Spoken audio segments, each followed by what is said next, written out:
हर साल 15 अगस्त ਨੂੰ ਅਸੀਂ ਆਜ਼ਾਦੀ ਦਿਹਾੜਾ ਮਨਾਉਂਦੇ ਆ ਪਰ ਕੀ ਤੁਸੀਂ ਜਾਣਦੇ ਹੋ ਕਿ ਸਾਡੇ ਦੇਸ਼ ਦੇ ਵਿੱਚ ਇੱਕ ਨਹੀਂ ਸਗੋਂ ਦੋ ਆਜ਼ਾਦੀ ਦਿਹਾੜੇ ਮਨਾਏ ਜਾਂਦੇ ਨੇ। ਪਹਿਲਾ 15 ਅਗਸਤ ਨੂੰ ਤੇ ਦੂਜਾ 31 ਅਗਸਤ ਨੂੰ।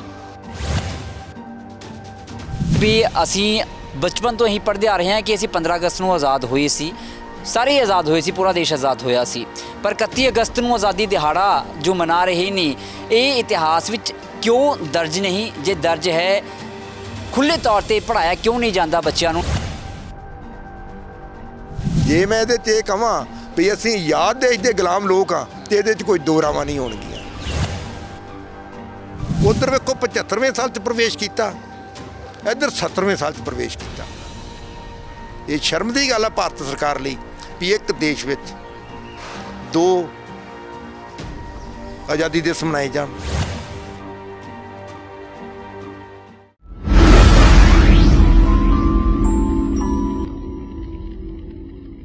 हर साल 15 अगस्त ਨੂੰ ਅਸੀਂ ਆਜ਼ਾਦੀ ਦਿਹਾੜਾ ਮਨਾਉਂਦੇ ਆ ਪਰ ਕੀ ਤੁਸੀਂ ਜਾਣਦੇ ਹੋ ਕਿ ਸਾਡੇ ਦੇਸ਼ ਦੇ ਵਿੱਚ ਇੱਕ ਨਹੀਂ ਸਗੋਂ ਦੋ ਆਜ਼ਾਦੀ ਦਿਹਾੜੇ ਮਨਾਏ ਜਾਂਦੇ ਨੇ। ਪਹਿਲਾ 15 ਅਗਸਤ ਨੂੰ ਤੇ ਦੂਜਾ 31 ਅਗਸਤ ਨੂੰ। ਤੁਸੀਂ ਦੇਖ ਰਹੇ ਹੋ ਤਾਂ ਖਬਰਸਾਰ ਤੇ ਮੈਂ ਹਾਂ ਤੁਹਾਡੇ ਨਾਲ ਠਾਕੁਰ ਅਮਨਦੀਪ ਸਿੰਘ। ਆਖਰ ਕਿਉਂ ਦੋ ਆਜ਼ਾਦੀ ਦਿਹਾੜੇ ਮਨਾਏ ਜਾਂਦੇ ਨੇ ਤੇ ਕੌਣ ਮਨਾਉਂਦਾ ਹੈ ਦੂਜਾ ਆਜ਼ਾਦੀ ਦਿਹਾੜਾ? ਇਸ ਬਾਰੇ ਗੱਲਬਾਤ ਕਰਾਂਗੇ। ਸਾਡੇ ਨਾਲ ਮੌਜੂਦ ਨੇ ਸਰਦਾਰ बाबू सिंह जंडियाला जी। सब तो पहला स्वागत करांगे सर, बहुत स्वागत है तुहाडा द खबरसार। तुहाडा बहुत बहुत धन्यवाद जी इत्थे पहुंचण ते।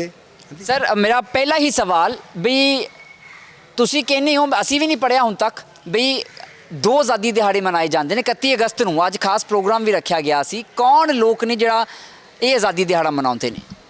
ਇਹ ਲੋਕ ਜਿਹੜੇ ਆ ਜੀ ਡਿਨੋਟੀਫਾਈਡ ਨੋਮੈਡਿਕ ਟ੍ਰਾਈਬ ਦੇ ਲੋਕ ਨੇ, ਕਾਲਡ ਐਸ ਇਹਨਾਂ ਨੂੰ ਵਿਮੁਖ ਜਾਤੀ ਵੀ ਕਿਹਾ ਜਾਂਦਾ। ਇਹ ਜਿਵੇਂ ਕਿ ਸਾਂਸੀ, ਬਰੜ, ਬੰਗਾਲੀ, ਨੱਟ, ਗੰਡੀਲਾ, ਸਪੇਰਾ, ਜੋਗੀ, ਨਾਥ, ਓਡ, ਗਡਰੀਆ, ਵਾਣਵਟ, ਸਿਰਕੀਬੰਦ, ਕੁਚਬੰਦ, ਕਚਵਾਨਾ, ਛੁਰੀਮਾਰ, ਲੱਲੀ, ਮਰਾਸੀ ਆਦਿ ਇੱਦਾਂ ਦੇ 200 ਦੇ ਕਰੀਬ ਕਬੀਲੇ ਨੇ ਜਿਨ੍ਹਾਂ ਨੇ ਅੰਗਰੇਜ਼ਾਂ ਦੇ ਖਿਲਾਫ ਉਹਨਾਂ ਦੇ ਅੰਗਰੇਜ਼ਾਂ ਦੇ ਖਿਲਾਫ ਜਿਹੜੀ ਬਗਾਵਤ ਕੀਤੀ ਸੀ। ਜਦੋਂ ਉਹ ਇੱਥੇ ਈਸਟ ਇੰਡੀਆ ਕੰਪਨੀ ਰਾਹੀਂ ਵਪਾਰੀ ਬਣ ਕੇ ਆਏ ਤੇ ਸਾਡੇ ਬਜ਼ੁਰਗਾਂ ਨੇ ਸਭ ਤੋਂ ਪਹਿਲਾਂ ਇਹ ਚੀਜ਼ ਦਾ ਉਹਨਾਂ ਦਾ ਬਾਈਕਾਟ ਕੀਤਾ, ਬਗਾਵਤ ਕੀਤੀ ਉਹਨਾਂ ਦੇ ਖਿਲਾਫ ਵੀ ਅੰਗਰੇਜ਼ੋ ਤੁਸੀਂ ਇੱਕ ਵਪਾਰੀ ਬਣ ਕੇ ਆਏ ਸੀ, ਤੁਸੀਂ ਸਾਡੇ ਮਾਲਕ ਬਣਨਾ ਚਾਹੁੰਦੇ ਹੋ, ਇਹ ਭਾਰਤ ਦੇਸ਼ ਹਮਾਰਾ ਹੈ, ਤੁਸੀਂ ਇੱਥੇ ਛੱਡ ਕੇ ਚਲੇ ਜਾਓ। सर लेकिन जो 1947 ਵਿੱਚ ਦੇਸ਼ ਆਜ਼ਾਦ ਹੋਇਆ ਹੈ ਉਦੋਂ ਇਹ ਵੀ ਆਜ਼ਾਦ ਹੋਏ ਹੋਣੇ ਨੇ ਨਾ, ਫਿਰ ਇਹ 15 ਅਗਸਤ ਨੂੰ ਕਿਉਂ ਨਹੀਂ ਮਨਾਉਂਦੇ? ਸਰ ਇਹ ਯਾਦ ਹੋਏ ਜਿਹੜਾ ਅੰਗਰੇਜ਼ਾਂ ਦਾ ਕਾਲਾ ਕਾਨੂੰਨ ਸੀ, ਜਿਹੜਾ ਕ੍ਰਿਮੀਨਲ ਟ੍ਰਾਈਬ ਐਕਟ ਲਾਈਨਾਂ ਲਾਇਆ ਸੀ, ਉਹ ਜਿਹੜਾ ਉਹ ਖਤਮ ਨਹੀਂ ਕੀਤਾ ਇਹਨਾਂ ਨੇ। ਸਰ ਕ੍ਰਿਮੀਨਲ ਟ੍ਰਾਈਬ ਐਕਟ ਹੈ ਕੀ ਤੇ ਇਹ ਹੋਂਦ ਵਿੱਚ ਕਦੋਂ ਆਇਆ? ਪਹਿਲਾਂ ਤੋਂ ਸੀ ਜਾਂ ਖਾਸ ਤੌਰ ਤੇ ਇਸ ਨੂੰ ਇਨਵੈਂਟ ਕੀਤਾ ਗਿਆ? ਇਹ ਜੀ ਇਹ 1871 ਦੇ ਵਿੱਚ ਆਮ ਕਾਨੂੰਨ ਹੁੰਦੇ ਆਇਆ, special regulation number 22 of 1871 criminal tribe act ਬਣਾਇਆ। ਇਹ ਉਹ ਐਕਟ ਆ ਜਿਹੜਾ ਅੱਜ ਦੇ ਟਾਡਾ, ਮੀਸਾ, ਦੇਸ਼ ਧਰੋਹੀ, UAPA ਆਦਿ ਤੋਂ ਕਿਤੇ ਭਿਆਨਕ ਸੀ। ਇਸ ਕਾਨੂੰਨ ਦਾ ਇੰਨਾ ਸੀ ਜਦੋਂ ਮੈਂ ਆਪਣੀ ਇੱਥੇ ਇਸ ਵੇਲੇ ਗਰਾਊਂਡ ਦੇ ਵਿੱਚ ਬੈਠਾ ਵਾਂ, ਮੈਂ ਆਪਣੇ ਘਰ ਜਾਣਾ 2 ਕਿਲੋਮੀਟਰ ਤੇ ਮੈਨੂੰ ਇੱਥੋਂ ਜਿਹੜੇ ਖੌਤੀ ਇਹਨਾਂ ਦੇ ਨੰਬਰਦਾਰ ਜਿਹੜੇ ਭਾਰਤ ਦੇ ਜੇ ਵੈਰੀ ਸੀ ਜਾਂ ਗਦਾਰ ਸੀ, ਉਹ ਦੱਸ ਕੇ ਜਾਣਾ, ਪ੍ਰਵਾਨਗੀ ਲੈ ਕੇ ਜਾਣੀ ਪੈਂਦੀ ਜਾਂ ਪੁਲਿਸ ਸਟੇਸ਼ਨ 'ਚ ਅੱਗੇ ਜੇ ਜਾਣਾ ਹੀ ਉੱਥੇ ਵੀ ਜਾ ਕੇ ਦੱਸਣੀ ਪੈਂਦੀ ਜੀ ਮੈਂ ਪਹੁੰਚ ਗਿਆ। ਫਿਰ ਮੈਨੂੰ ਰਾਤ ਰਹਿਣ ਦਾ ਸਾਨੂੰ ਹੁਕਮ ਨਹੀਂ ਸੀ, ਫਿਰ ਅਸੀਂ ਵਾਪਸ ਜਦੋਂ ਆਉਂਦੇ ਸਾਂ ਫਿਰ ਸਾਨੂੰ ਹਾਜ਼ਰੀ ਦੇਣੀ ਪੈਂਦੀ ਸੀ। ਇਸ ਕਰਕੇ ਬਹੁਤ ਹੀ ਭਿਆਨਕ ਸੀ। ਸਰ ਰਾਤ ਰਹਿਣ ਦਾ ਹੁਕਮ ਕਿਉਂ ਨਹੀਂ ਸੀ? ਇਹ ਨਾਲੇ ਇੰਨਾ ਸਖਤ ਕਾਨੂੰਨ ਕਿਉਂ? ਉਹਨਾਂ ਤੋਂ ਇੰਨਾ ਖਤਰਾ ਅੰਗਰੇਜ਼ਾਂ ਨੂੰ ਕਿਉਂ ਸੀ? ਕਿਉਂਕਿ ਇਹ ਜਿਹੜੇ ਲੋਕ ਸੀ ਇਹ ਗਰੀਲਾ ਯੁੱਧ ਦੇ ਮਾਹਰ ਸੀ। ਕਿਸੇ ਨੇ ਅੰਗਰੇਜ਼ਾਂ ਨੂੰ ਚੈਲੰਜ ਨਹੀਂ ਸੀ ਕੀਤਾ। ਇਹੋ ਹੀ ਕਬੀਲਿਆਂ ਦੇ ਲੋਕ ਸੀ ਜਿਨ੍ਹਾਂ ਨੇ ਅੰਗਰੇਜ਼ੀ ਹਕੂਮਤ ਨੂੰ ਚੈਲੰਜ ਕੀਤਾ। ਇਸ ਚੈਲੰਜ ਦੇ ਹੁੰਦਿਆਂ ਹੋਇਆਂ ਇਹਨੂੰ ਇੱਕ ਬੜਾ ਵੱਡਾ ਸਖਤ ਕਾਨੂੰਨ ਬਣਾਇਆ ਜਿਹਦੇ ਨਾਲ ਇਹਨਾਂ ਦਾ ਐਜੂਕੇਸ਼ਨਲ, ਇਹਨਾਂ ਦਾ ਭੂਗੋਲਕ, ਇਹਨਾਂ ਦਾ ਆਰਥਿਕ ਤੌਰ 'ਤੇ ਤਹਿਸ ਨਹਿਸ ਹੋ ਗਿਆ। ਇਹਨਾਂ ਨੂੰ ਘਰ ਛੱਡ ਕੇ ਜੰਗਲਾਂ ਦੇ ਵਿੱਚ ਰਹਿਣਾ ਪਿਆ। ਇਹ ਲੋਕ ਆਪਣੇ ਖਾਣ ਪੀਣ ਵਾਸਤੇ ਦਿਨੇ ਜੰਗਲਾਂ 'ਚ ਲੁਕਦੇ ਸੀ, ਰਾਤ ਨੂੰ ਅੰਗਰੇਜ਼ਾਂ ਦੇ ਜਿਹੜੇ ਸੀ ਉਹ ਆਪਣੇ ਖਜ਼ਾਨੇ ਉਹ ਲੁੱਟ ਕੇ ਤੇ ਆਪਣੇ ਬੱਚਿਆਂ ਦਾ ਪੇਟ ਪਾਲਣ ਪੂਰਾ ਕਰਦੇ ਸੀ। ਸਰ ਤੁਸੀਂ ਗੱਲ ਕਹੀਏ ਵੀ ਜਿਹੜਾ ਅੱਜ ਦਾ ਯੂਆਪਾ UAPA ਹੈਗਾ ਹੈ ਜਾਂ ਟਾਡਾ ਹੈਗਾ ਹੈ, ਉਸ ਤੋਂ ਵੀ ਇਹ ਖਤਰਨਾਕ ਐਕਟ ਸੀ ਜੋ ਉਦੋਂ ਉਹਨਾਂ ਕਬੀਲਿਆਂ ਵਾਲੇ ਲੋਕਾਂ ਤੇ ਜਾਂ ਵਿਮੁਕਤ ਜਾਤੀਆਂ ਤੇ ਲਾਇਆ ਗਿਆ। ਕੋਈ ਉਮਰ ਰੱਖੀ ਜਾਂਦੀ ਸੀ? ਜਿਵੇਂ ਅੱਜ ਜੇ ਅਸੀਂ ਗੱਲ ਕਰੀਏ 18 ਸਾਲ ਤੋਂ ਉੱਤੇ ਅਡਲਟ ਹੈਗਾ ਹੈ ਬੰਦਾ ਤੇ ਉਹਦੇ ਉੱਤੇ ਕੁਝ ਕਾਨੂੰਨ ਨੇ, ਉਸ ਦੇ ਥੱਲੇ ਜੁਵੇਨਾਈਲ ਕੋਰਟ ਵਿੱਚ ਜਾਂਦਾ ਕੋਈ ਇਦਾਂ ਦੇ ਕੋਈ ਸੀਗਾ ਜਾਂ ਸਾਰਿਆਂ ਵਾਸਤੇ ਬਰਾਬਰ ਸੀ? ਇਹ ਉਹਨਾਂ ਜੀ ਜਿਹੜਾ ਸਾਡੇ 12 ਸਾਲ ਦਾ ਬੱਚਾ ਹੋ ਜਾਂਦਾ ਸੀ ਉਹ ਇਹਦੇ ਘੇਰੇ 'ਚ ਆ ਜਾਂਦਾ ਸੀ, ਲਿਸਟਡ ਹੋ ਜਾਂਦਾ ਸੀ। ਬੱਚਿਆਂ ਤੋਂ ਵੀ ਖਤਰਾ ਸੀ ਉਹਨਾਂ ਨੂੰ? ਬੱਚਿਆਂ ਤੋਂ ਵੀ ਖਤਰਾ ਸੀ ਇਹਨਾਂ ਨੂੰ। ਈਵਨ ਕਿ ਇੱਥੋਂ ਤੱਕ ਵੀ ਇੰਜ ਸੁਣਿਆ ਵੀ ਜਿਹੜਾ ਮਾਂ ਦੇ ਪੇਟ ਵਿੱਚ ਬੱਚਾ ਸੀ ਉਹਦੇ ਤੋਂ ਹੀ ਉਹ ਮੰਨ ਲਓ ਉਹਨਾਂ ਦੇ ਕਾਨੂੰਨ ਲੱਗ ਜਾਂਦਾ ਸੀ ਉੱਤੇ, ਉਹ ਵੀ ਦੋਸ਼ੀ ਸੀ। ਕਿ ਇੰਨਾ ਖੌਫ ਸੀ ਅੰਗਰੇਜ਼ਾਂ ਨੂੰ ਇਹਨਾਂ ਕਬੀਲਿਆਂ ਤੋਂ। ਫਿਰ ਅੰਗਰੇਜ਼ਾਂ ਨੇ ਸਖਤੀ ਕਰਕੇ ਸਾਡੇ ਪੰਜਾਬ ਦੇ ਵਿੱਚ ਨਹੀਂ ਸਾਰੇ ਹਿੰਦੁਸਤਾਨ ਦੇ ਵਿੱਚ 24 ਜੇਲ੍ਹਾਂ ਬਣਾਈਆਂ। 24 ਜੇਲ੍ਹਾਂ ਬਣਾਈਆਂ। ਅੰਮ੍ਰਿਤਸਰ ਦਾ ਜਿਹੜਾ ਪਾਗਲਖਾਨਾ ਉਹ ਕਦੀ ਸਾਡੇ ਬਜ਼ੁਰਗਾਂ ਦੀ ਜੇਲ੍ਹ ਹੁੰਦਾ ਸੀ। ਅੰਮ੍ਰਿਤਸਰ ਦਾ ਜਿਹੜਾ ਪਾਗਲਖਾਨਾ ਉਹ ਸਾਡੇ ਬਜ਼ੁਰਗਾਂ ਦੀ ਜੇਲ੍ਹ ਹੁੰਦਾ ਸੀ। ਇਸ ਤਰ੍ਹਾਂ ਇੱਕ ਰਾਜਪੁਰੇ ਲਾਗੇ ਸ਼ੰਭੂ ਲਾਗੇ ਵੀ ਇੱਕ ਇਦਾਂ ਦਾ ਹੁੰਦਾ ਸੀ, ਉੱਥੇ ਵੀ ਜੇਲ੍ਹ ਹੁੰਦਾ ਸੀ। ਇਹਦੇ ਵਿੱਚ ਸਾਡੇ ਸਾਰੇ ਫੜ ਕੇ ਦੇ ਦਿੱਤੇ ਸੀ। ਫਿਰ ਜਿਹੜੇ ਹੁਣ ਅੱਜ ਕੱਲ੍ਹ ਕਹਿੰਦੇ ਜੀ ਕਾਲੇ ਪਾਣੀਆਂ ਦੀ ਸਜ਼ਾ, ਲਗਭਗ 250 ਦੇ ਕਰੀਬ ਸਾਡੇ ਉੱਥੇ ਕਾਲੇ ਪਾਣੀਆਂ ਵਿੱਚ ਸ਼ਹੀਦ ਹੋਏ ਬੰਦੇ, ਜਿਨ੍ਹਾਂ ਨੂੰ ਕਾਲੇ ਪਾਣੀ ਸਜ਼ਾਵਾਂ ਕੀਤੀਆਂ। ਸੈਲੂਰ ਜੇਲ੍ਹ ਉਹਦੇ ਵਿੱਚ ਹੀ ਮਗਰ ਸਾਡੇ ਲੋਕ ਜਿਹੜੇ ਆ ਜਦੋਂ ਉਹਨਾਂ ਦਾ ਬਜ਼ੁਰਗਾਂ ਨੂੰ ਫੜ ਕੇ ਲੈ ਗਏ, ਜਿਹੜੇ ਜਨਾਨੀਆਂ ਛੋਟੇ ਛੋਟੇ ਬੱਚੇ ਸੀ ਉਹ ਮਗਰ ਹੀ ਚਲੇ ਗਏ। ਅੱਜ ਵੀ ਉੱਥੇ ਸਟੈਚੂ ਇਹਨਾਂ ਦੇ ਦੇਖਣ ਨੂੰ ਮਿਲਦੇ ਆ ਕਾਲੇ ਪਾਣੀ ਦੀ ਜੇਲ੍ਹਾਂ ਦੇ ਵਿੱਚ। ਇਹਨਾਂ ਨੇ ਪੂਰੀਆਂ ਘਾਲ ਕਰਨਾ। ਅਸਲ ਕਹਾਣੀ ਕੀ ਹੋਈ ਆ ਵੀ ਉਸ ਸਮੇਂ ਦੇ ਇਤਿਹਾਸਕਾਰਾਂ ਨੇ ਖੋਜੀਆਂ ਨੇ ਸਾਡੇ ਨਾਲ, ਸਾਡੇ ਬਜ਼ੁਰਗਾਂ ਨਾਲ, ਸਾਡੇ ਇਹਨਾਂ ਕਬੀਲਿਆਂ ਨਾਲ ਬੇਇਨਸਾਫੀ ਕੀਤੀ ਆ, ਕਿਉਂਕਿ ਇਹ ਅਨਪੜ੍ਹ ਲੋਕ ਸੀ। ਮਰਜ਼ੀ ਦੇ ਹਾਕਮ ਜਿਹੜੇ ਉਹ ਆਪਣਾ ਹਿਸਟਰੀ ਲਿਖਾਉਂਦੇ ਸੀ। ਹਿਸਟਰੀ ਉਹ ਵਾਪਰੀ ਨਹੀਂ, ਇਹਨਾਂ ਨੇ ਆਪ ਲਿਖਾਈਆਂ ਗਈਆਂ, ਇਹਨਾਂ ਨੂੰ ਉਹ ਤੋਂ ਦੂਰ ਰੱਖਿਆ ਗਿਆ। ਸਰ ਮੈਂ ਇਸ ਕਰਕੇ ਸ਼ੁਰੂਆਤ ਵਿੱਚ ਮੈਂ ਇਹ ਗੱਲ ਕਹੀ ਸੀ ਵੀ ਅਸੀਂ ਬਚਪਨ ਤੋਂ ਹੀ ਪੜ੍ਹਦੇ ਆ ਰਹੇ ਹਾਂ ਕਿ ਅਸੀਂ 15 ਅਗਸਤ ਨੂੰ ਆਜ਼ਾਦ ਹੋਏ ਸੀ, ਸਾਰੇ ਆਜ਼ਾਦ ਹੋਏ ਸੀ, ਪੂਰਾ ਦੇਸ਼ ਆਜ਼ਾਦ ਹੋਇਆ ਸੀ। ਪਰ 31 ਅਗਸਤ ਨੂੰ ਆਜ਼ਾਦੀ ਦਿਹਾੜਾ ਜੋ ਮਨਾ ਰਹੇ ਨੇ ਇਹ ਇਤਿਹਾਸ ਵਿੱਚ ਕਿਉਂ ਦਰਜ ਨਹੀਂ? ਜੇ ਦਰਜ ਹੈ ਖੁੱਲ੍ਹੇ ਤੌਰ 'ਤੇ ਪੜ੍ਹਾਇਆ ਕਿਉਂ ਨਹੀਂ ਜਾਂਦਾ ਬੱਚਿਆਂ ਨੂੰ? ਨਾਲੇ ਦੂਜੀ ਗੱਲ, ਜਿਵੇਂ ਤੁਸੀਂ ਗੱਲ ਕਹੀ ਹੈ ਵੀ ਇਹਨਾਂ ਨੇ ਅੰਗਰੇਜ਼ਾਂ ਦੀ ਹੁਕੂਮਤ ਨਹੀਂ ਮੰਨੀ, ਇਹਨਾਂ ਨੇ ਬਗਾਵਤ ਕੀਤੀ, ਇਹ ਬਾਗੀ ਸਨ, ਤੇ ਮਤਲਬ ਕੀ ਮੰਨਿਆ ਜਾਵੇ ਮਾਰਸ਼ਲ ਕੌਮ ਸੀ ਜਿਨ੍ਹਾਂ ਤੋਂ ਅੰਗਰੇਜ਼ ਵੀ ਡਰਦੇ ਸੀ? ਇਹ ਬਿਲਕੁਲ ਤੁਹਾਡੀ ਬਿਲਕੁਲ ਵਾਜਬ ਜਵਾਲ ਆ, ਇਹ ਸੱਚਾਈ ਆ ਵੀ ਇਹ ਮਾਰਸ਼ਲ ਕੌਮ ਸੀ, ਇਹਨਾਂ ਤੋਂ ਡਰਦੇ ਹੀ। ਜਦੋਂ ਪਾਕਿਸਤਾਨ ਬਣ ਗਿਆ, ਹਿੰਦੁਸਤਾਨ ਦੇ ਦੋ ਟੋਟੇ ਹੋ ਗਏ, ਹਿੰਦੁਸਤਾਨ ਦੇ ਨਹੀਂ ਪੰਜਾਬ ਦੇ ਦੋ ਟੋਟੇ ਹੋ ਗਏ, ਤਾਂ ਇਹਨਾਂ ਨੇ ਜਿਹੜਾ ਪੰਜਾਬ ਦੇ ਵਿੱਚ ਸੀ ਪਾਕਿਸਤਾਨ ਦੇ ਵਿੱਚ ਉਹ ਜਾਂਦਿਆਂ ਖ਼ਤਮ ਕਰਤਾ, ਪਰ ਹਿੰਦੁਸਤਾਨ ਵਾਲੇ ਖ਼ਤਮ ਨਹੀਂ ਕੀਤਾ। ਜਾਂ ਤੇ ਕੋਈ ਅੰਗਰੇਜ਼ ਇਹਨਾਂ ਦੇ ਵਿੱਚ ਕੰਨ 'ਚ ਫੂਕ ਮਾਰ ਕੇ ਜਾਂਦੇ ਵੀ ਇਹਨਾਂ ਨੂੰ ਜਾਂ ਹੋਰ ਲੈਸਨ ਸਿਖਾਉਣਾ ਕੋਈ। ਇਸ ਕਰਕੇ ਉਹ ਜਿਉਂ ਦਾ ਸਾਡੇ ਨਾਲ ਤਸ਼ੱਦਦ ਜਿਉਂ ਦਾ ਤਿਉਂ ਹੀ ਰਿਹਾ। ਉਹ ਜਿਹੜਾ ਕਾਲਾ ਕਾਨੂੰਨ ਆ ਉਹ ਆਜ਼ਾਦੀ ਤੋਂ ਪੂਰੇ 5 ਸਾਲ 16 ਦਿਨ ਬਾਅਦ, ਭਾਵ 31 ਅਗਸਤ 1952 ਨੂੰ all India criminal tribe act inquiry committee ਜਿਹੜੀ 1949 'ਚ ਬਣੀ, ਉਹ ਕਮੇਟੀ ਇੱਕ ICS ਆਫੀਸਰ ਸੀ, ਉਸ ਸਮੇਂ ਦਾ ਡਿਪਟੀ ਸਪੀਕਰ ਸੀ ਵਿਧਾਨ ਸਭਾ ਦਾ, ਉਹਦੇ ਨਾਲ 31 ਮੈਂਬਰ ਆਫ ਪਾਰਲੀਮੈਂਟ ਸੀ ਜਿਨ੍ਹਾਂ ਸਾਰੇ ਹਿੰਦੁਸਤਾਨ ਦੀਆਂ ਜੇਲ੍ਹਾਂ ਦਾ ਦੌਰਾ ਕੀਤਾ। ਤੇ ਉਹਦੀ ਸਿਫਾਰਸ਼ਾਂ, ਉਹਨਾਂ ਨੇ ਬਹੁਤ ਸਿਫਾਰਸ਼ਾਂ ਕੀਤੀਆਂ ਉਹਦੇ 'ਚ ਬੇਹੱਦ, ਵੀ ਇਹ ਲੋਕ ਆਪਣਾ ਸਾਰਾ ਜੀਵਨ ਜਿਹੜਾ ਤਹਿਸ ਨਹਿਸ ਕਰ ਚੁੱਕੇ ਆ, ਇਹਨਾਂ ਨੂੰ ਹੁਣ ਜਿਹੜੀ ਸਪੈਸ਼ਲ ਟਰੀਟਮੈਂਟ ਦੀ ਲੋੜ ਆ, ਸਪੈਸ਼ਲ ਇਹਨਾਂ ਵਾਸਤੇ ਸਕੂਲ ਖੋਲ੍ਹੇ ਜਾਣ, ਸਪੈਸ਼ਲ ਇਹਨਾਂ ਵਾਸਤੇ ਬਜਟ ਰੱਖਿਆ ਜਾਵੇ, ਇਹਨਾਂ ਸਪੈਸ਼ਲ ਕੰਪੋਨੈਂਟ ਪਲਾਨ ਦੇ ਬਣਾਈਆਂ ਜਾਣ ਤਾਂ ਜੋ ਕਿ ਆਮ ਸ਼ਹਿਰ ਦੇ ਬਰਾਬਰ ਆ ਜਾਣ। ਪਰ ਨਹੀਂ, ਭਾਰਤ ਸਰਕਾਰ ਨੇ ਸਿਰਫ ਇੱਕ ਕ੍ਰਿਮੀਨਲ ਟਰਾਈਬ ਐਕਟ ਨੂੰ ਰਿਪੀਲ ਕੀਤਾ, ਸਿਰਫ ਉਹਨੂੰ ਰਿਪੀਲ ਕੀਤਾ, ਬਾਕੀ ਨਹੀਂ ਛੇੜਿਆ। ਬਾਕੀ ਜਿਹੜੀ ਰਿਪੋਰਟ ਸੀ ਉਹ ਪਾਰਲੀਮੈਂਟ ਦਾ ਹਾਊਸ ਦਾ ਲਾਇਬ੍ਰੇਰੀ ਦਾ ਸ਼ਿੰਗਾਰ ਬਣ ਕੇ ਰਹਿ ਗਈ, ਉਹ ਸ਼ਿੰਗਾਰ ਬਣ ਕੇ ਰਹਿ ਗਈ। ਇਸ ਕਰਕੇ ਅਸੀਂ ਲੋਕ 31 ਅਗਸਤ ਨੂੰ ਆਜ਼ਾਦੀ ਦਿਵਸ ਦੇ ਰੂਪ ਵਿੱਚ ਮਨਾਉਂਦੇ ਹਾਂ।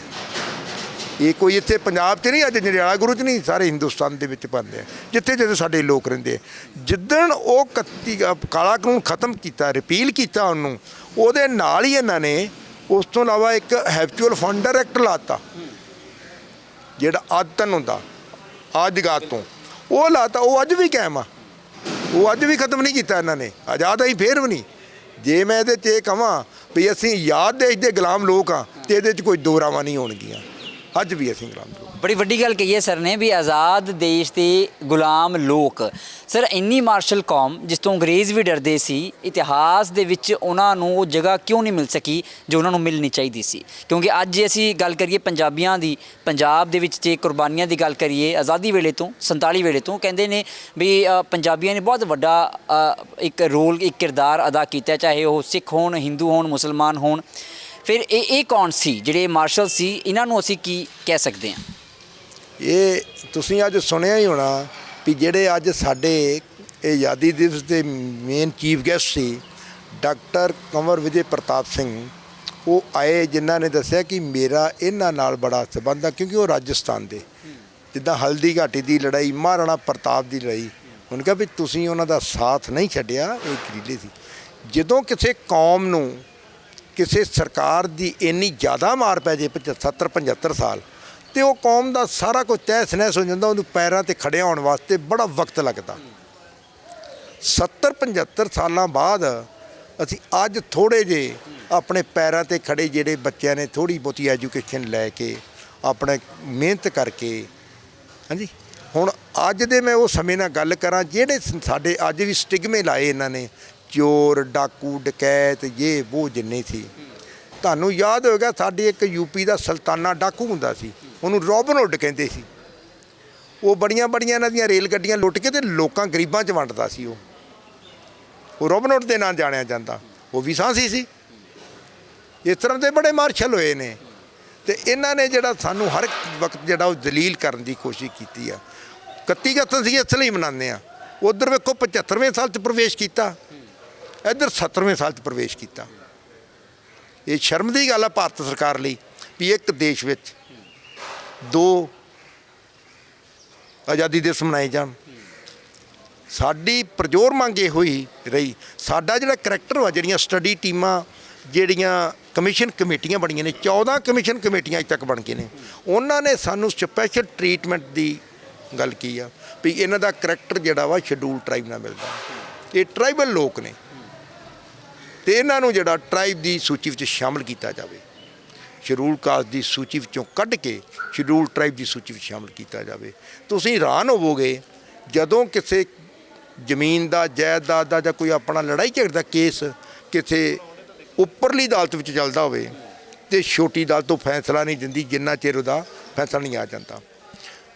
1950 ਦਾ ਆਰਡਰ ਇਹਨਾਂ ਨੇ ਪਾਸ ਕਰਤਾ, ਸ਼ਡਿਊਲ ਕਾਸਟ ਦੀ ਸੂਚੀ 'ਚ ਸਾਨੂੰ ਬਿਨਾਂ ਪੁੱਛੇ ਸੋਚੇ ਵਿਚਾਰੇ ਉਹਦਾ ਮੰਥਨ ਕੀਤੇ ਤੋਂ ਸ਼ਡਿਊਲ ਕਾਸਟ ਦੀ ਸੂਚੀ ਸ਼ਾਮਲ ਕਰਤਾ।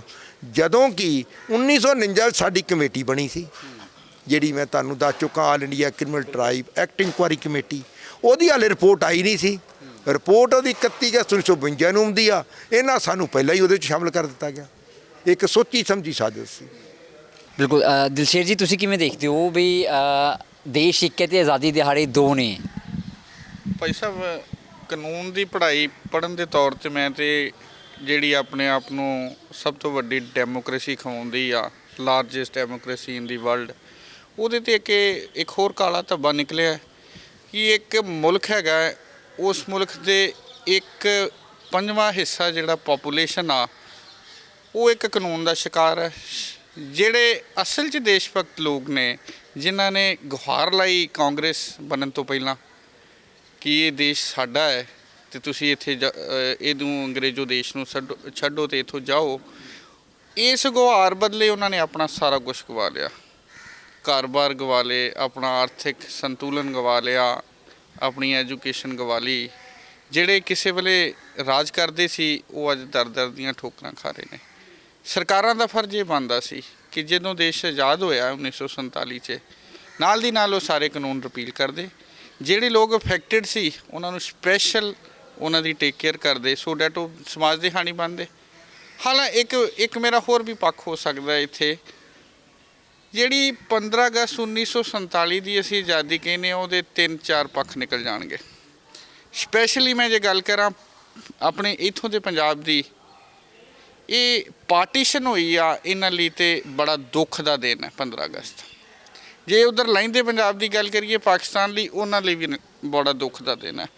ਜਿੱਥੇ 10 ਲੱਖ ਬੰਦਾ ਵੱਢਿਆ ਗਿਆ ਹੋਵੇ, ਮਰ ਗਿਆ ਹੋਵੇ, ਔਰਤਾਂ ਦੇ ਨਾਲ ਰੇਪ ਹੋ ਗਏ ਹੋਣ, ਘਰ ਤੋਂ ਉੱਜੜ ਗਏ ਹੋਣ, ਉਹਨਾਂ ਲਈ ਆਜ਼ਾਦੀ ਕਾਹਦੀ ਹੋਈ, ਉਹਨਾਂ ਦਾ ਤਾਂ ਬੇੜਾ ਗਰਕ ਕਰਤਾ।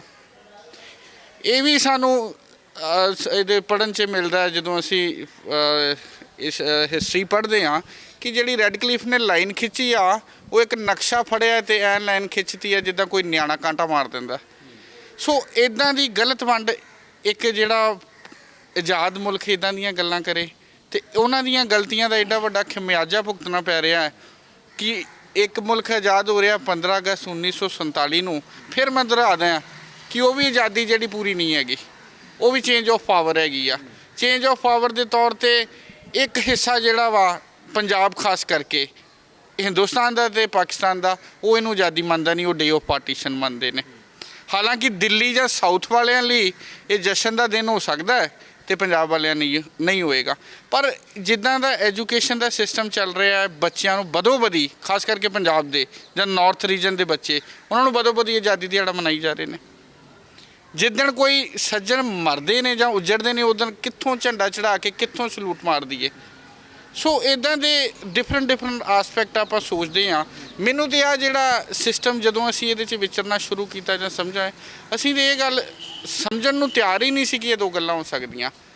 ਬਟ ਜਦੋਂ ਮੈਂ ਇਹਦੀ ਡੈਪਥ 'ਚ ਗਿਆ ਕਿ ਇੱਕ 1871 'ਚ ਇੱਕ ਕ੍ਰਿਮੀਨਲ ਟਰਾਈਬ ਐਕਟ ਲੱਗਾ, ਔਰ ਲੱਗਾ ਕੁਛ ਸਪੈਸ਼ਲ ਟਰਾਈਬਸ 'ਤੇ। ਉਹ ਸਪੈਸ਼ਲ ਟਰਾਈਬਸ ਦੀ ਜਦੋਂ ਮੈਂ ਹਿਸਟਰੀ ਵੇਖੀ, ਉਹ ਜਿਹੜੇ ਰਾਜਪੂਤਾਨਾ ਨੇ ਸਭ ਤੋਂ ਪਹਿਲਾਂ ਹਿੰਮਤ ਮਾਰੀ ਆ ਕਿ ਅਸੀਂ ਅੰਗਰੇਜ਼ਾਂ ਦੇ ਖਿਲਾਫ ਜਿਹੜੀ ਬਗਾਵਤ ਸ਼ੁਰੂ ਕੀਤੀ ਆ। ਹੁਣ ਹਿੰਦੁਸਤਾਨ ਸਰਕਾਰ ਨੂੰ ਅਸਲ 'ਚ ਆਜ਼ਾਦੀ ਦਿਵਾਉਣ ਵਾਲੇ ਰਾਜਪੂਤ ਪਰਿਵਾਰ ਨੇ ਸਾਰ ਇਹਨਾਂ ਨੇ ਲੈਣੀ ਸੀ। ਇਹਨਾਂ ਨੇ ਕੀ ਕੀਤਾ, ਜਿਹੜਾ ਕਾਲਾ ਕਾਨੂੰਨ ਹੈ ਕ੍ਰਿਮੀਨਲ ਟਰਾਈਬ ਐਕਟ, ਨਾਲ ਦੀ ਨਾਲ 1947 15 ਅਗਸਤ 1947 ਨੂੰ ਲਾਉਣਾ ਸੀ, ਉਹ 5 ਸਾਲ 16 ਦਿਨ ਬਾਅਦ 31 ਅਗਸਤ 1952 ਨੂੰ ਲਾ ਰਹੇ ਨੇ।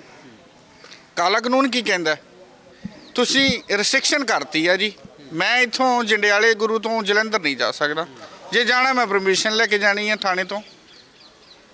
ਹੁਣ ਦੂਜੇ ਬੰਨੇ ਚਲੇ ਜਾਂਦੇ ਆ ਕਾਨੂੰਨ ਦਾ। ਮੈਂ ਪ੍ਰੈਕਟਿਸਿੰਗ ਲਾਇਰ ਹੋਣ ਕਰਕੇ ਇੱਕ ਆਰਟੀਕਲ 19 ਆ ਕੌਨਸਟੀਟਿਊਸ਼ਨ ਦਾ, ਉਹ ਕਹਿੰਦਾ ਰਾਈਟ ਟੂ ਮੂਵਮੈਂਟ, ਜਿੱਥੇ ਮਰਜ਼ੀ ਤੁਰੋ, ਜਿੱਥੇ ਮਰਜ਼ੀ ਸੈਟਲ ਹੋਵੋ।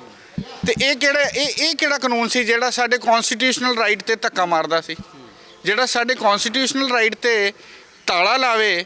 ਤੇ ਇਹ ਫੰਡਾਮੈਂਟਲ ਰਾਈਟਸ ਉੱਪਰ ਹੋਣਗੇ ਕਿ ਇਹਨਾਂ ਦਾ ਆਮ ਕਾਨੂੰਨ ਉੱਪਰ ਹੋਏਗਾ। ਸੋ ਇਹ ਸਰਾਸਰ ਧੱਕਾ ਕੀਤਾ। ਹੁਣ ਦੂਜੀ ਗੱਲ, ਆਰਥਿਕ ਤੌਰ ਤੇ ਕਿਉਂ ਕਮਜ਼ੋਰ ਰਹਿ ਗਏ ਠਾਕਰ ਸਾਹਿਬ? ਜੇ ਮੈਨੂੰ ਇੱਥੋਂ ਪਾਬੰਦੀ ਆ ਕਿ ਮੈਂ ਇੱਥੋਂ ਜਾ ਕੇ ਦੂਜੇ ਸ਼ਹਿਰ ਜਾਂ ਪਿੰਡ ਹੀ ਨਹੀਂ ਵੜ ਸਕਦਾ, ਤੇ ਮੈਂ ਕੀ ਕੰਮ ਕਰਾਂਗਾ, ਕੀ ਮੇਰਾ ਕਾਰੋਬਾਰ ਹੋਏਗਾ, ਕੀ ਮੈਂ ਪ੍ਰਾਪਰਟੀ ਖਰੀਦਾਂਗਾ, ਕੀ ਮੇਰਾ ਖਾਣ ਪੀਣ ਦਾ ਹੀਲਾ ਵਸੀਲਾ ਹੋਏਗਾ। ਅੰਦਾਜ਼ਾ ਲਾਇਆ ਜਾਵੇ ਕਿ ਇੱਕ ਪਿੰਡ ਦੀ 4 ਕਾਰਨਰ 'ਚ ਬੰਦ ਕਰਕੇ ਰੱਖਿਆ ਇਹਨਾਂ ਕਮਿਊਨਿਟੀਜ਼ ਨੂੰ, ਜਿਹੜੇ ਬਹਾਦਰ ਲੋਕ ਸੀ। ਇਹ ਤਾਂ ਰੱਬ ਦੀ ਕਿਰਪਾ ਵਾ ਕਿ ਇਹ ਫਿਰ ਐਡੇ ਵੱਡੇ ਤਸ਼ੱਦਦ 'ਚੋਂ ਨਿਕਲ ਕੇ ਫਿਰ ਆਪਣੇ ਆਪ ਨੂੰ ਸਟੈਂਡ ਕਰ ਗਏ ਨੇ। ਤੇ ਇਸ ਕਰਕੇ ਇਹਨਾਂ ਦਾ ਜਿਹੜਾ ਦਿਹਾੜਾ ਵਾ, ਮੈਂ ਅਸਲ ਤੌਰ 'ਚ 15 ਅਗਸਤ ਨੂੰ ਡੇ ਆਫ ਪਾਰਟੀਸ਼ਨ ਡਿਕਲੇਅਰ ਕਰਦਾ ਹਾਂ ਆਪਣੇ ਤੌਰ ਤੇ। ਤੇ ਇਹ ਜਿਹੜਾ 31 ਅਗਸਤ ਆ 1952 ਤੋਂ, ਜਦੋਂ ਤੋਂ ਇਹ ਕ੍ਰਿਮੀਨਲ ਟਰਾਈਬ ਆਜ਼ਾਦ ਹੋਏ ਨੇ, ਜਿਹੜਾ ਇਹਨਾਂ ਤੋਂ ਕਾਲਾ ਕਾਨੂੰਨ ਲੱਥਾ ਹੈ, ਇਹ ਅਸਲ 'ਚ ਇੰਡੀਪੈਂਡੈਂਸ ਡੇ ਆ ਮੇਰੇ ਲਈ। ਤੇ ਬਿਲਕੁਲ ਦੇਖੋ, ਬਹੁਤ ਵੱਡੀ ਗੱਲ ਕਹੀ ਹੈ, ਚਾਹੇ ਬਾਬੂ ਸਿੰਘ ਜੰਡਿਆਲਾ ਹੋਣ ਚਾਹੇ ਦਿਲਸ਼ੇਰ ਸਿੰਘ ਜੰਡਿਆਲਾ। ਅੰਗਰੇਜ਼ਾਂ ਨੇ ਜਿਨ੍ਹਾਂ ਜ਼ਮੀਨ ਵਾਲਿਆਂ ਨੂੰ ਬੇਜ਼ਮੀਨਾ ਕੀਤਾ, ਜਿਹੜੀ ਮਾਰਸ਼ਲ ਕੌਮ ਨੂੰ ਦੱਬਣ ਦੀ ਕੋਸ਼ਿਸ਼ ਕੀਤੀ, ਉਹਨਾਂ ਨੇ ਜ਼ਮੀਨਾਂ ਬੇਸ਼ੱਕ ਛੱਡ ਦਿੱਤੀਆਂ ਪਰ ਜ਼ਮੀਰ ਨਹੀਂ ਛੱਡੀ। ਤੇ ਇਹੀ ਕਾਰਨ ਹੈ ਕਿ ਜਦੋਂ 15 ਅਗਸਤ ਨੂੰ ਪੂਰਾ ਦੇਸ਼ ਆਜ਼ਾਦੀ ਦਿਹਾੜਾ ਮਨਾਉਂਦਾ ਹੈ, ਇਹ ਲੋਕ ਉਦੋਂ ਨਹੀਂ ਮਨਾਉਂਦੇ ਕਿਉਂਕਿ ਇਹਨਾਂ ਦੇ ਉੱਤੋਂ ਜਿਹੜਾ ਕਾਨੂੰਨ ਸੀ, ਜੋ ਯੂਆਪਾ ਤੋਂ ਵੀ ਭੈੜਾ ਕਾਨੂੰਨ ਸੀ, ਉਹ ਜਾ ਕੇ 1952 ਦੇ ਵਿੱਚ ਹਟਿਆ 31 ਅਗਸਤ ਨੂੰ। ਤੇ ਇਹ ਬਾਗੀ ਕਬੀਲੇ ਜਾਂ ਇਹ ਵਿਮੁਕਤ ਜਾਤੀਆਂ ਜੋ ਨੇ, ਉਹ 31 ਅਗਸਤ ਨੂੰ ਹੀ ਆਪਣਾ ਆਜ਼ਾਦੀ ਦਿਹਾੜਾ ਮਨਾਉਂਦੀਆਂ ਨੇ। ਕੈਮਰਾ ਪਰਸਨ ਮਨੋਜ ਦੇ ਨਾਲ ਠਾਕੁਰ ਅਮਨਦੀਪ ਸਿੰਘ, ਜੰਡਿਆਲਾ।